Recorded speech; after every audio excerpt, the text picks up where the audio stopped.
Bonjour. Donc, je m'appelle Claire Chatron, je suis pharmacien assistant au CHU de Caen et je vais vous présenter une partie de mon travail d'exercice de thèse qui portait sur les rôles du pharmacien clinicien en service de néphrologie. Ce travail ici que je vous présente concerne plus particulièrement les modalités d'optimisation thérapeutique en service de néphrologie. En ce qui concerne tout d'abord quelques généralités sur cette activité, elle permet de détecter des erreurs médicamenteuses, qu'elles soient a priori ou a posteriori. Pour cela, on effectue différentes activités de pharmacie clinique, à savoir l'analyse pharmaceutique qui permet de détecter des problèmes pharmacothérapeutiques, la conciliation des traitements médicamenteux nous permettant de détecter des divergences, notamment des divergences non intentionnelles. La participation aux visites médicales, aux staffs médicaux, nous permet également de participer notamment à la détection des erreurs a priori, sur lesquelles nous reviendrons plus tard.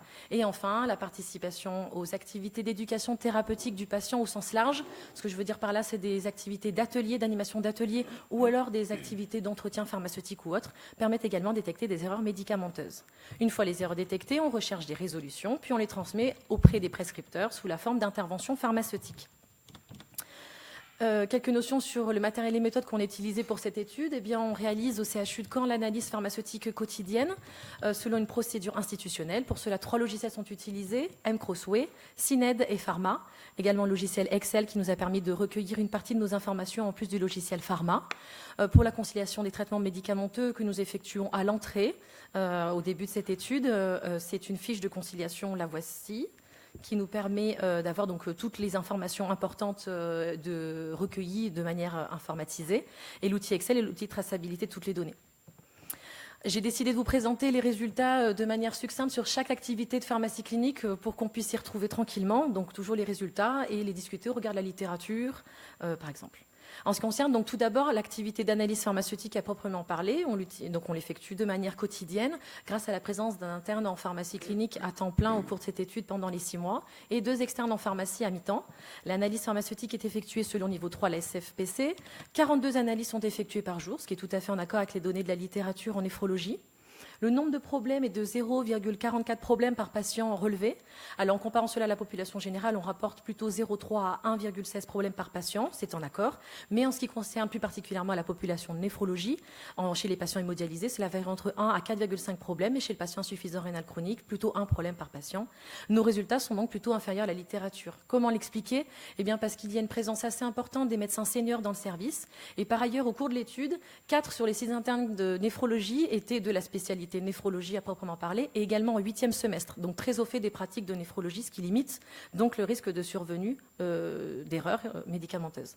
Le taux d'acceptation des interventions menées dans cette activité est de 88,8%, ce qui est également en accord avec la littérature menée en service de néphrologie. Voici ici la répartition des problèmes relevés au cours de l'étude.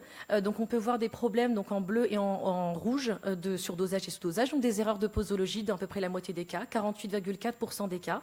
Les interactions médicamenteuses et les contre-indications surviennent dans 11,3% des cas, majoritairement.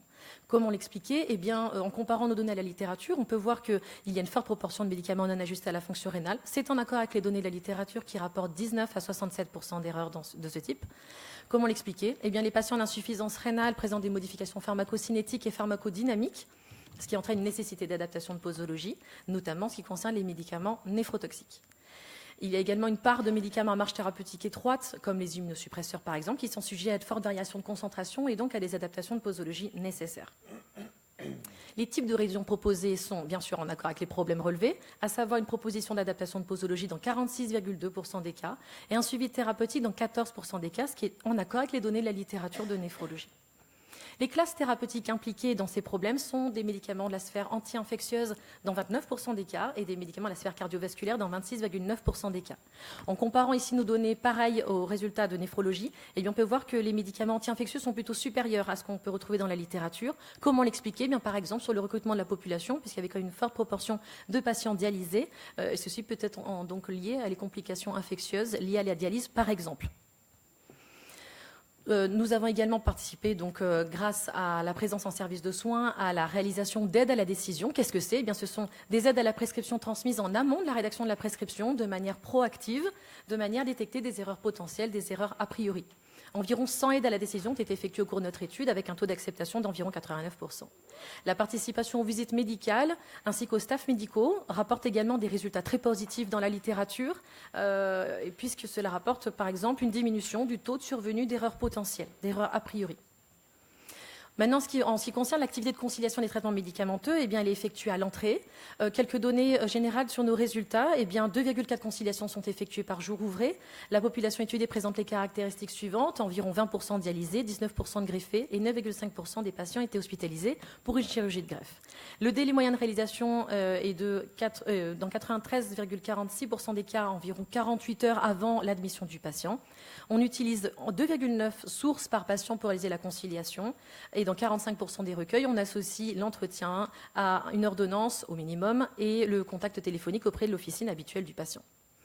Les résultats autres, donc une DNI en moyenne a été relevée par patient. En comparant nos données à la littérature, notamment en néphrologie, eh bien, elle rapporte que 82% des patients présentent au moins une DNI à l'admission. C'est donc en accord avec les données. Et le taux d'acceptation des IP menés sur ce domaine est également en accord avec les données de la littérature, puisqu'on rapporte 91,7% au cours de notre étude.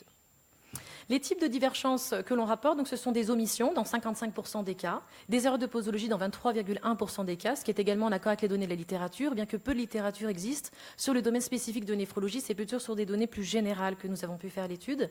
Le type de résolution proposé au regard des types de problèmes, ce sont donc une represcription dans 44% des cas, des modifications de posologie dans 25% des cas, et à noter, dans 11% des cas, un maintien proposé de l'arrêt involontaire du traitement. C'est également en accord avec les données de la littérature. Les classes médicamenteuses impliquées sont des médicaments de la sphère cardiovasculaire dans 23,1% des cas, des médicaments de la sphère de neurologie, donc tout ce qui est plutôt antalgique dans 16,2% des cas. C'est également en accord avec les données de la littérature. J'ai également participé à la mise en place de l'activité de conciliation des traitements de sortie. Donc, nous n'avons pas pu la faire pour tous les patients d'emblée. C'est pourquoi nous avons décidé de tout d'abord la prioriser auprès des patients nouvellement greffés. Pour cela, donc, nous utilisons le courrier la fiche de conciliation de sortie qui est informatisée, intégrée au logiciel USB 2, qui nous permet de recueillir toutes les informations nécessaires. Et nous avons également un courrier expliquant notre démarche auprès de la pharmacie du patient habituel. À quoi ça sert ? Eh bien, à limiter le risque de rupture de traitement, notamment pour les immunosuppresseurs. Et ceci s'intègre pleinement dans le lien ville-hôpital. J'ai également participé à la mise en place d'un atelier médicaments pour les patients dialysés en collaboration avec 2 infirmières du Centre universitaire des maladies rénales de Caen. Il s'intitule « Mes médicaments et ma dialyse ». Ça permet quoi ? Eh bien, d'acquérir des compétences théoriques et pratiques sur les traitements médicamenteux du patient, mais surtout, c'est le thème, d'optimiser sa thérapeutique au vu de sa prise médicamenteuse. On synthétise cela sous la forme d'un entretien avec le médecin. On le synthétise également sous une forme écrite auprès du médecin et il réadapte, s'il veut, la prescription si nécessaire. Les limites de notre étude, eh bien, c'est une traçabilité des interventions pharmaceutiques sur pharma qui était redondante par rapport à la transmission orale. C'est pourquoi une partie des interventions sont faites sur logiciel Excel. Il n'y a pas d'extraction des résultats car la saisie des IP est effectuée par classe médicamenteuse et non par DCI. Et enfin, il y a une nécessité d'une connaissance spécifique, bien sûr, sur le domaine analysé de manière à effectuer des interventions pharmaceutiques pertinentes et une optimisation des thérapeutiques également pertinente. En conclusion, on peut dire que toutes ces activités permettent donc aux pharmaciens cliniciens en néphrologie de jouer un rôle indispensable à la sécurisation du circuit du médicament à l'hôpital, à la prise en charge médicamenteuse globale du patient et à l'optimisation des thérapeutiques. Merci.